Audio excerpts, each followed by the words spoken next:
Adapun anggota kelompok kami, yaitu saya sendiri, Sanfan Fernandiningrum selaku moderator. Saya Citi, saya Kandandara, saya Yolanda Nafa, saya Rahma, saya Jemina Nukarima. Kalian tahu nggak sih PBV itu apa?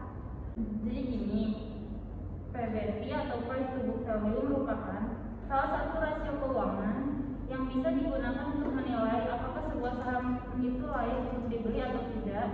Karena itu, ayo kita pelajari apa itu rasio PBV dan cara menghitungnya. Price to Book Value atau PBV adalah istilah yang akan sering kamu temui apabila kamu berinvestasi ke dalam instrumen saham. Saat akan berinvestasi ke dalam saham, kamu perlu paham dengan baik berbagai rasio keuangan agar kamu bisa melakukan analisis terhadap saham yang akan menjadi tempat investasi kamu.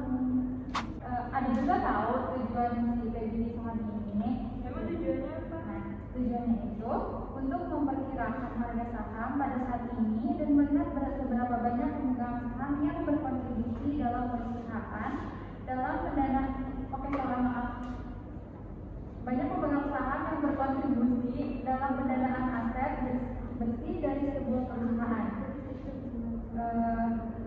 Dan nilai PBV ini itu bisa membantu kita melihat saham yang ingin berada dalam kategori overload atau under overload, sehingga kita tahu harga saham saat ini lebih tinggi ataupun rendah dibandingkan nilai aset perusahaan. Gitu loh. Terus gimana sih cara hitung PBV itu? Nah, cara hitung PBV itu yang pertama kita tuh harus paham dulu rumus menghitung price to book value atau PBV. Yang pertama, kamu harus menghitung dulu book value per share-nya, di mana jumlah book value per share itu jumlah nilai ekuitas yang dimiliki oleh setiap lembar saham yang beredar di pasar. Book value per share akan menunjukkan berapa besar nilai yang akan diterima untuk setiap lembar saham saat terjadi likuidasi. Rumusnya yang pertama yaitu book value per share itu sama dengan nilai ekuitas dibagi jumlah saham yang beredar. Oh iya, nih ada contoh perhitungannya loh dari kami akan menjelaskan contoh perhitungannya kepada kalian semua. Gimana? Bagaimana tuh contoh perhitungannya? Gimana tuh? Jadi contoh perhitungan dari PBV itu berdasarkan laporan keuangan tahun 2021 dari BRI diperoleh data sebagai berikut. Nilai ekuitas sebesar Rp 288,73 triliun, harga saham per lembarnya Rp 4.550 per 20 Februari 2022. Jumlah saham yang beredar itu ada 158 miliar. Nah, dengan menggunakan rumus sebelumnya, book value per share atau BF Rp 288,73 triliun dibagi dengan 158 miliar. 158 miliar itu diambil dari jumlah saham yang beredar. Hasilnya itu Rp 1.827. Jadi PBF-nya itu 4.550 dibagi dengan BF yang sudah dicari tadi, yaitu 1.828, yaitu hasilnya 2,49. Nah, maka diperoleh nilai PBV saham BRI sebesar 2,49. Angka ini mungkin bagi sebagian investor saham dirasa terlalu mahal. Akan tetapi, jika kita mencoba membandingkan dengan rata-rata PBV industri perbankan saat ini, yaitu 2,1 berdasarkan data Stockbit, lalu juga mempertimbangkan kinerja positif Bank BRI selama ini yang terus bisa membukukan laba bersih dengan stabil, maka PBV 2,4 di atas barangkali adalah hal yang wajar untuk saham BRI. Semua itu tergantung dari sudut pandang yang dipakai investor ketika menilai saham BRI tersebut.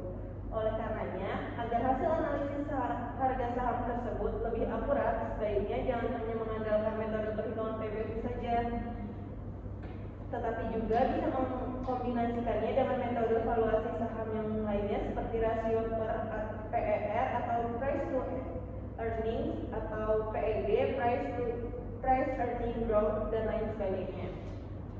Menurut kalian PBV itu bagus apa enggak?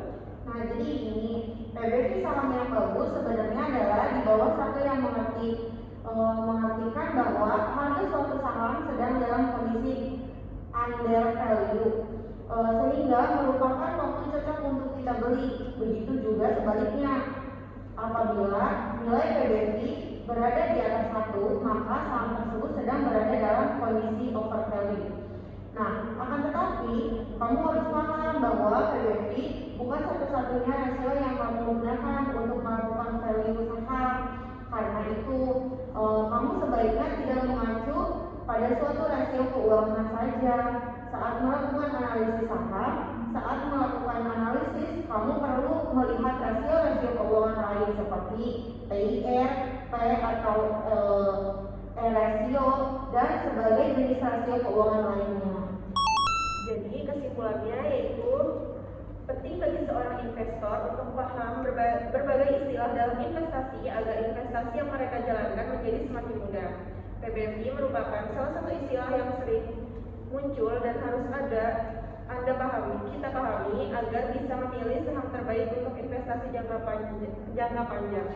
Kalau kita sudah paham, yuk mulai analisis saham mana yang bisa memberikan kita keuntungan. Tapi kita juga perlu tahu bahwa sekarang ada investasi yang mudah dan cocok untuk pemula, yaitu equity crowdfunding atau ECF, yang konsepnya hampir sama dengan investasi saham. Karena kita akan mendapatkan bagian kepemilikan dari sebuah bisnis yang sudah kita danai dan bisa mendapatkan dividen dari keuntungan bisnis tersebut. Kalau kita menginvestasi bisnis jangka panjang dengan modal kecil, bisa menggunakan ECF.